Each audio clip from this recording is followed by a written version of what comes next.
Hello, I am Phineas 12 Gauge. This is the Apostate Seminary. Today I'm going for a different format for the Bible study episodes. In this format, I'm going to narrate and I'm just going to tell you what's in the Bible instead of reading it to you, more like the way they would in an actual seminary instead of the worst story time ever. And I'm doing this for two reasons. The first is because some of you listen to every episode and you didn't email me and tell me not to. But the second is because a couple days ago, I had a new Bible shipped to me, and it is a new King James Version, which is copywritten. I don't want to violate intellectual property law, but it does come with definitive positive claims of evidence for the historicity and validity of the Bible that it is very apropos to tackle here. Also, because fuck you, Ray Comfort.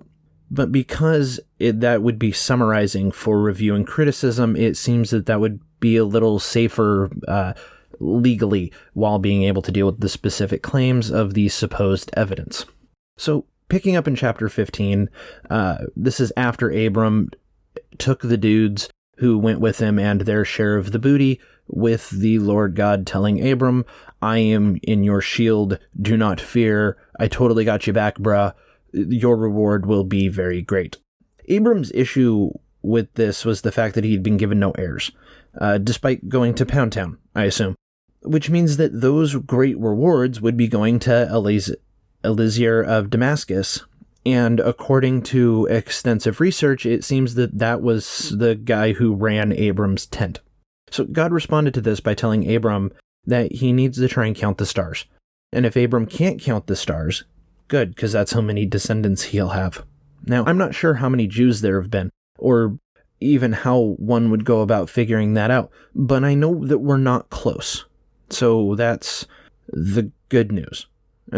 Paul in Romans 4 has to say about this that it happened, because we hadn't figured out that falsifiability is a good thing, and that's not worth much because it's just floating around being a bullshit Ouroboros.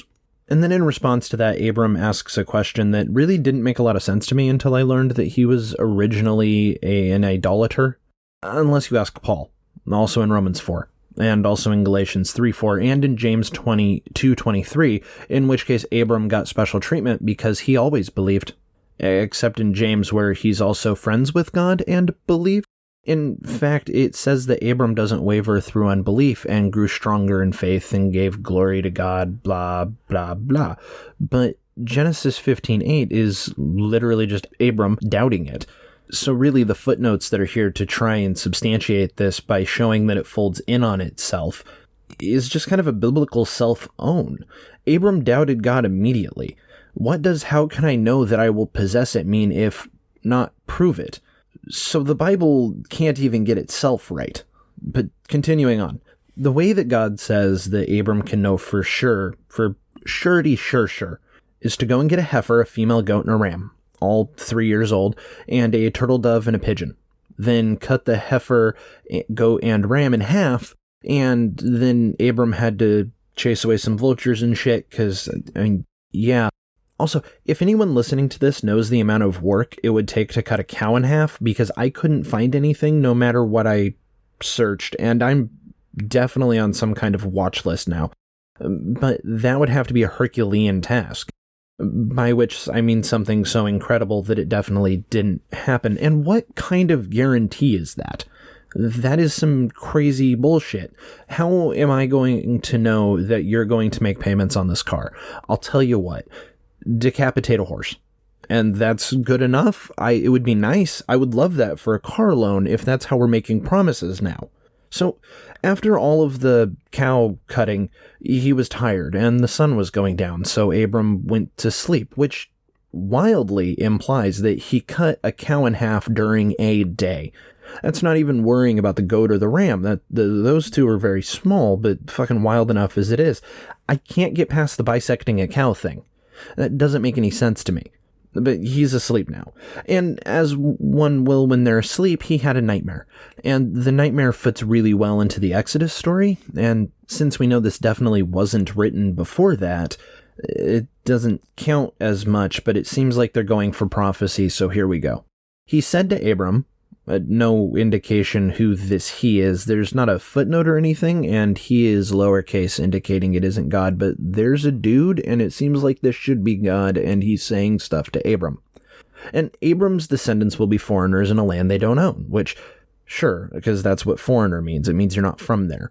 And they will be enslaved there for 400 years. The nation they serve will be judged by this voice that there is literally no other indication that it is God, and they will come out the other side rich. But you will, quote, go to your father's house in peace, which sounds like Abram will be, dead.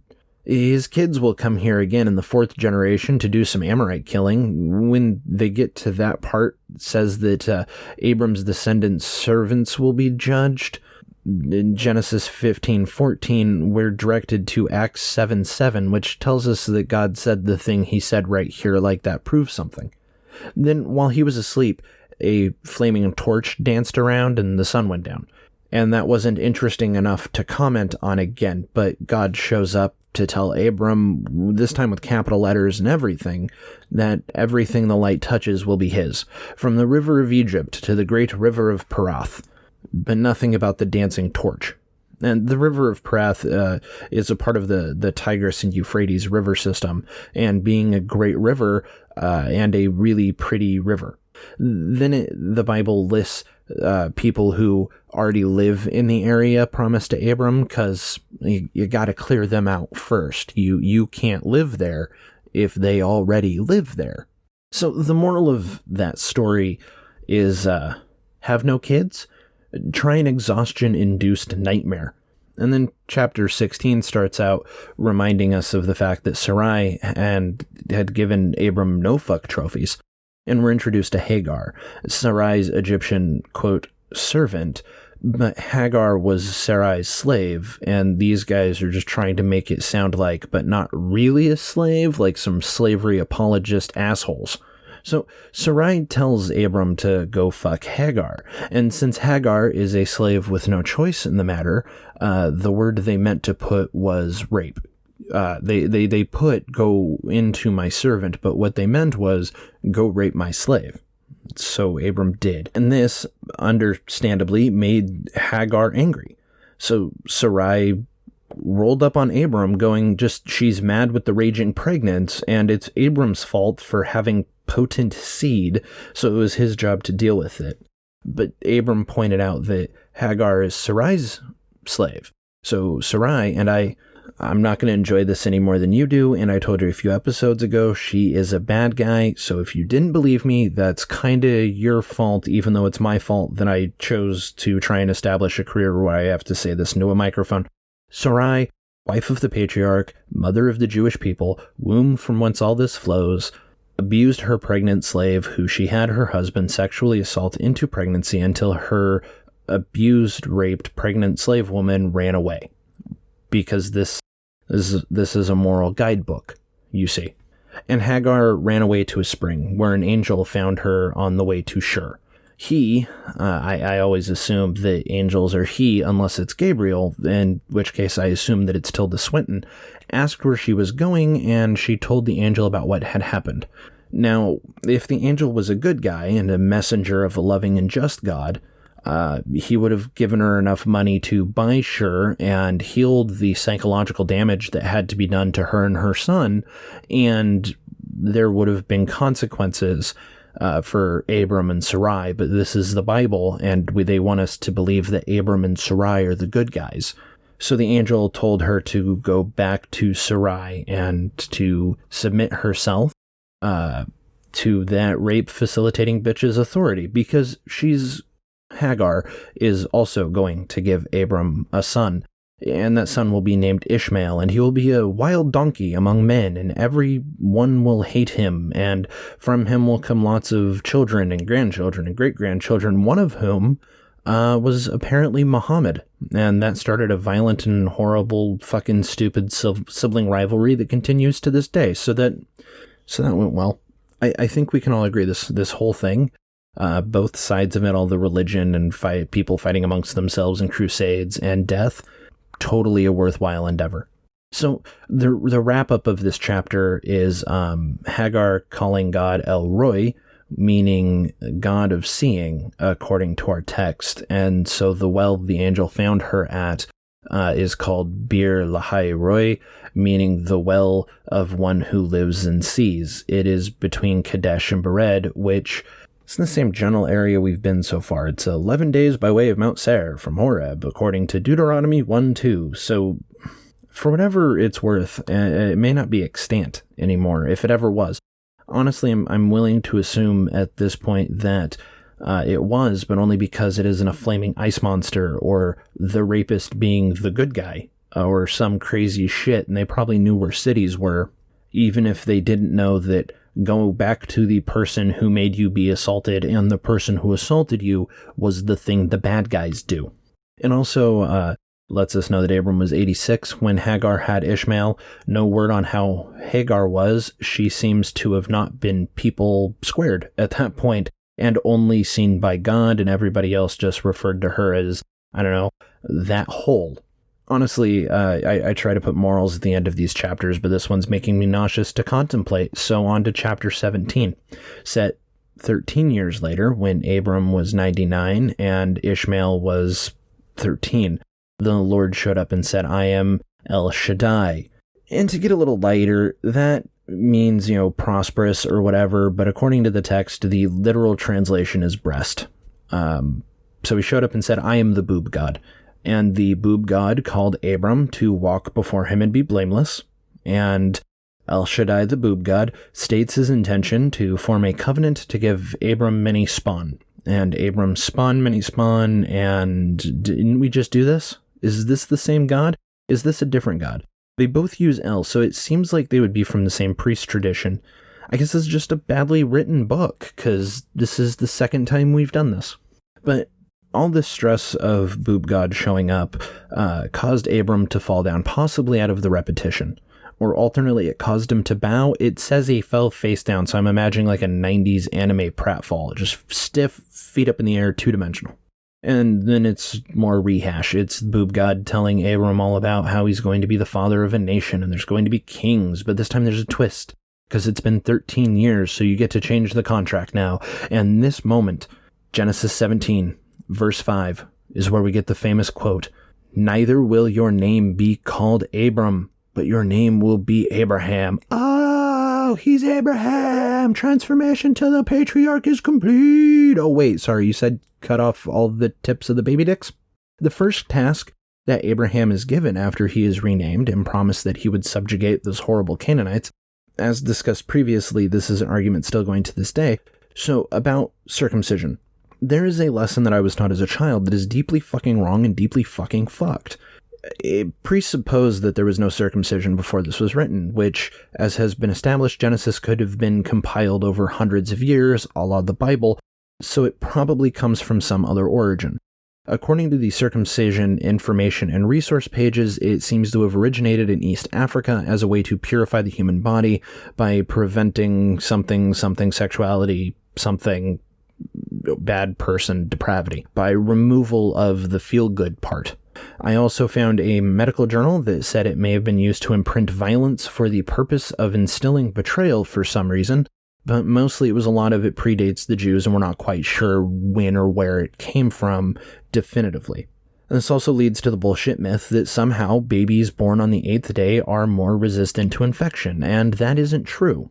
At this point in time, a child is still developing an immune system. This is part of why what an infant consumes is important. The infant is using nutrients in the breast milk or formula to supplement its own resistance to disease. According to the Cleveland Clinic, an infant's immune system isn't fully developed until 2 to 3 months, and this makes colostrum especially important. Colostrum is the what a woman produces in the first few days after pregnancy, but it continues until and then after breast milk begins to be produced, and this effect isn't as prominent in formula. A few years ago, there was a study produced showing that infants who were fed formula with 2-fucosilactose had immune systems more like a breastfed infant, so formula seems to be getting better at this as well. And while a study or two may not always mean much in biology, especially when the health of our children is on the line, it shows that we are improving and that making synthetic replacements for the benefits of breast milk is coming along. And I wanted to include that because there's a lot of shame on women who don't breastfeed, and I don't want that. I want it to be understood that a fed child is best. You shouldn't feel guilty if you cannot breastfeed. Formula is plenty nutritional. It's why they give it to you at the hospital. And I know from the experience of my wife not being able to breastfeed, like, it's a really hard thing. Women shame each other. Men shame women. There's a lot going on there that shouldn't. A fed child is the best. Like, fed is best. But that was all tangential. And the original point was, I was told growing up that this book magically told people when a child's immune system was the strongest, because how else could they have known that? And the important parts are that is not when a child's immune system is the strongest. For all intents and purposes, it does not have one. And the other way they could have known that is through trial and error, which looks like killing babies through genital mutilation. If this was a cultural quirk that caught on in the Middle East and religion caused it to go global, it is fully possible that it traces back to a lot of mutilated infants, which is to say, this book traces its bad morality back to a point where the most likely explanation for the development of these habits seems to be the possibility of torturing children to death. This chapter won't get a moral either.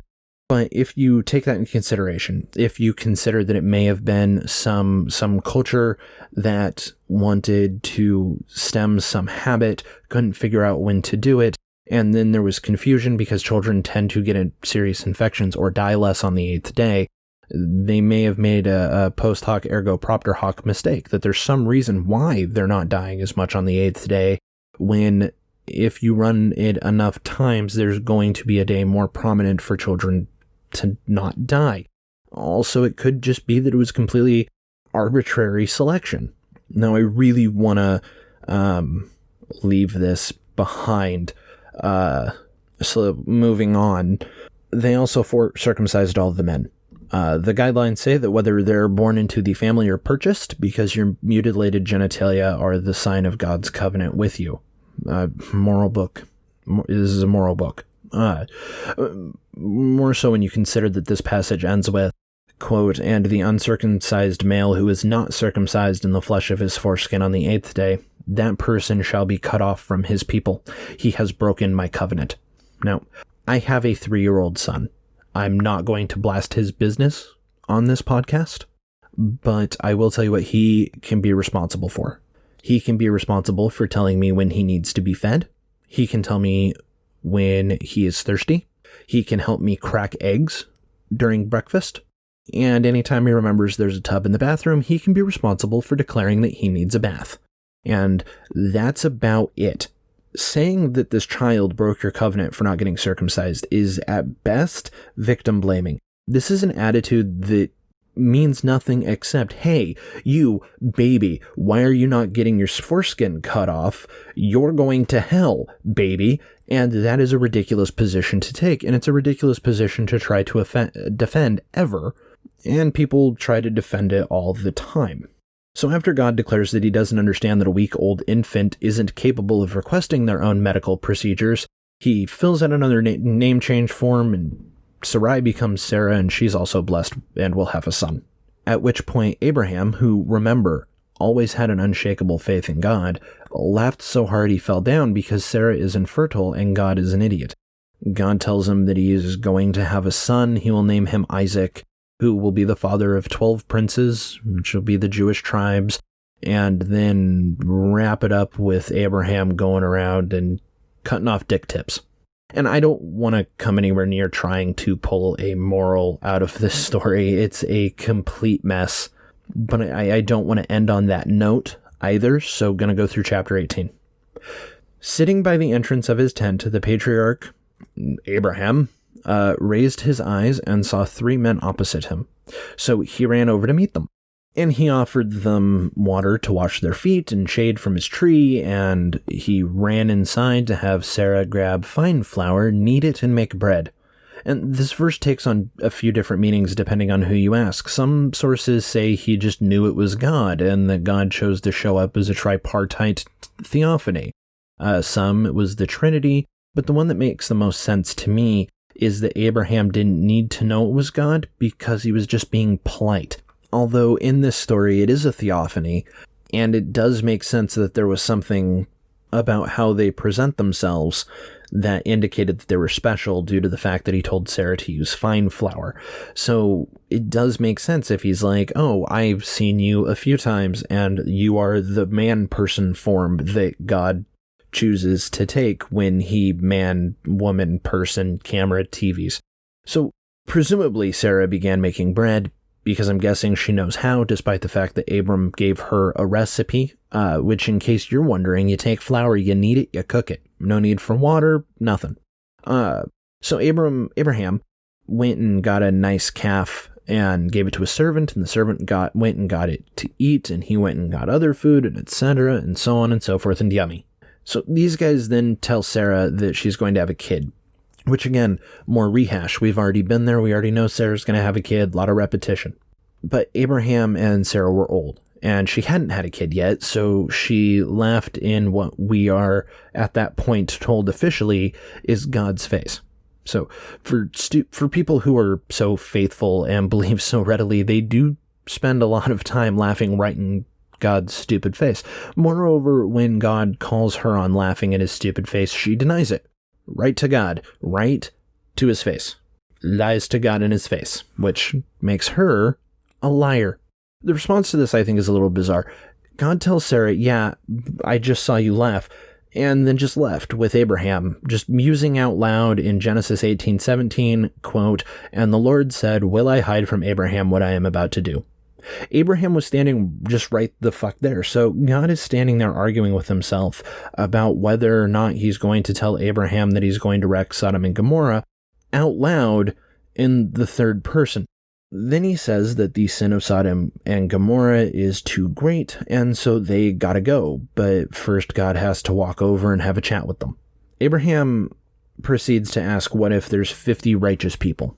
Because, quote, again, be it far from you to do things like that, to kill the righteous with the wicked, so that the righteous should be like the wicked. May that be far from you. Shouldn't the judge of all the earth do right? And I have a lot of issues with that, but God responds by just saying, fine. And then Abraham says, oh, Lord, I am nothing. But what if 45, and then 40, and then 30, and then 20, and then 10, and then Abraham went home, having successfully tricked the creator of the universe by counting backwards in small increments, which means either God was just fucking with Abraham, or he's an idiot. And did God know Lot was in Sodom? Was that the joke? God was just all like, gonna kill Lot. Nah, you can count. He may or may not be good. All because in Sodom and Gomorrah they were gluttonous and lazy and rude. But we're presumed to know this already because this book doesn't know where you put the knowing things in relation to the things you need to know the thing for. So I guess that's going to have to do for a high note in Genesis. I wanted to end on one, but instead we got a cliffhanger. So I am Phineas 12 Gauge. This has been the Apostate Seminary. If you liked this and want to support this or inflict pain on others, please tell your friends and share on social media. If you want to follow me or the general goings-on that I'm trying to establish, my Twitter is @X Essential Panda, and the show and other projects is @Apostasy Powered. The email, if you have questions, comments, suggestions, corrections, or want to send me any range of deletables, is poweredbyapostasy@gmail.com. And there is a store. There's stickers, there's phone cases, there's throw pillows, wall art, designs you can get on almost anything you want. The link to that will be in the show notes. That supports me, and that supports independent artists. Thank you for listening. Next time, be going on a trip through history. It will be a treat. Or will it?